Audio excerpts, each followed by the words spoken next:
Well, each week, a group of insiders joins me to offer perspective on some of the week's top stories. This week, sounding off on Indy vying for a massive Amazon headquarters. The governor wrapping up his trade trip to Japan, and the Colts are off to, well, a bit of an ugly start.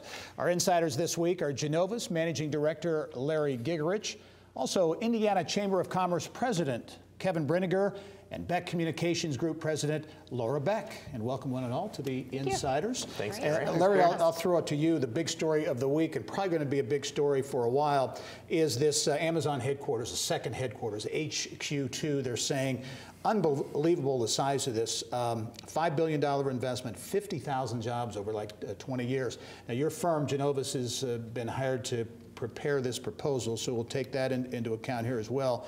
But give us your take on this. Interesting, Amazon's throwing this out. They want cities and regions to really compete for this thing, right? Yeah, the closest thing I can liken it to is 27 years ago, the Indianapolis airport competing for the United Airlines Maintenance Center, where they threw it open to the world.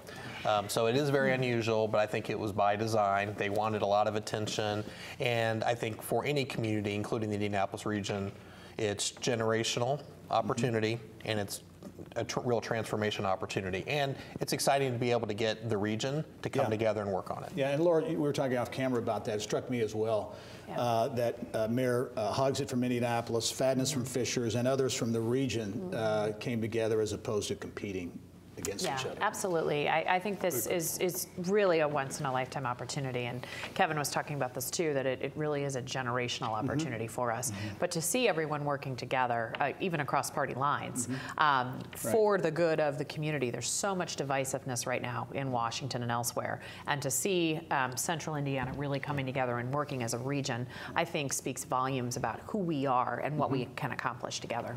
Absolutely, and it is good to see everyone coming together and putting together what will be, with Larry's help and others, a very serious bid. You talk about 50,000 jobs, that's a whole city in and of itself. A tremendous increase. 8 of the cities I grew up in. So. That's right.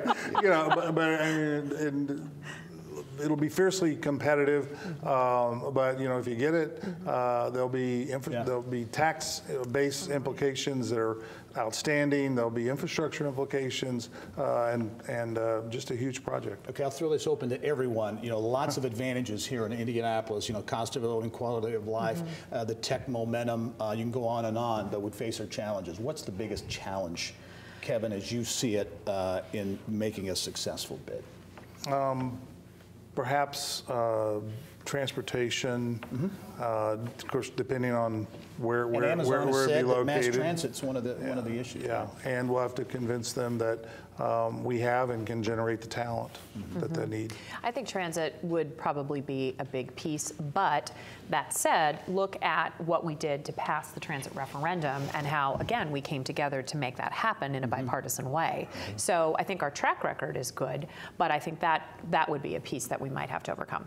Yeah, no, I agree. I think that's the biggest challenge, but the fact, as Laura said, that we have shown that we're investing in ourselves, we're taxing ourselves to do this, to double the size of our system. I think that sends a compelling message. And very quickly, I know, Larry, you and others have a lot of work ahead. This is a tight time frame, so the bids are due middle of next month, right? 35 days.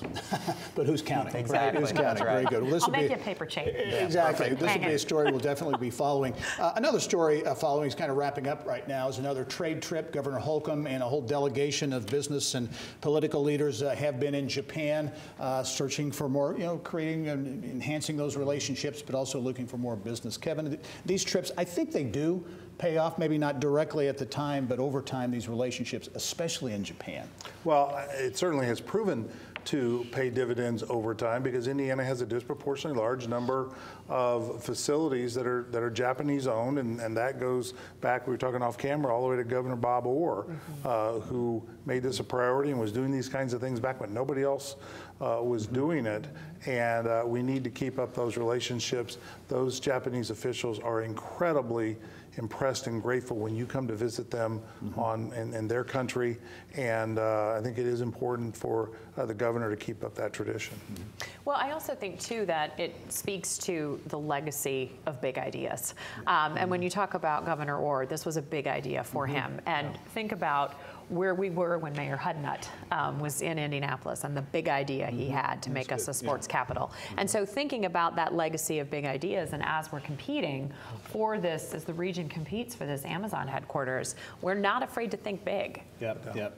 Yeah, just in the Asian business community, it is extremely important to build relationships and trust, and Indiana has done a great job of doing that over the years through multiple governors. Yep, as we look closer to home here in Indianapolis, a couple of big projects, Wisconsin-based developers investing in one, a boutique hotel on the north side of Indianapolis, the Ironworks Hotel in the Keystone at the Crossing area. This same firm is also developing BOTTLEWORKS, which is taking over a former Coca-Cola bottling plant along Mass Ave. Larry, these are two huge projects. I mean, and this company is investing well over $300 million in Indianapolis and Indiana. They obviously like the state, like what they see here. Yeah, absolutely. I mean, when you think about it, Hendricks has real estate holdings in over 30 states across the U.S., but the amount of investment they're making here is the second largest outside of Wisconsin, where the family is from. So I think that speaks volumes of central Indiana and the projects that they're doing here. In terms of kind of the diversity of developments that we're seeing, I mean, this boutique hotel is really interesting, unique for Indianapolis.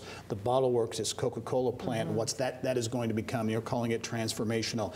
The restaurants we're seeing, over time, it's really changing the face, literally, of Indianapolis. It really is. We're not Naptown anymore. And I think about, coming here as a child and the downtown really being a ghost town, and then moving here in 1991. We're very different, and I think that, but we're different in a good way, and we're really capitalizing on what our strengths are. And I think what you're also seeing is that people can come here, they can make a life here, and they can stay here, and they can afford. And they can afford to do here. They can afford. They can afford to be here. One thing I want to touch on: U.S. News and World Report came out with their annual list of the top colleges and universities in the country this week. A lot of Indiana schools, obviously, on the list, and I bring it up because as we're talking about talent and the pipeline for a mega project like an Amazon, Indiana is really positioned with some great schools, both state schools, public schools, and private institutions. It's been a strong suit of our state for many, many years, and I think if we were to land this Amazon headquarters too, I could see our colleges and universities responding with programs that are specific to their needs as they went forward.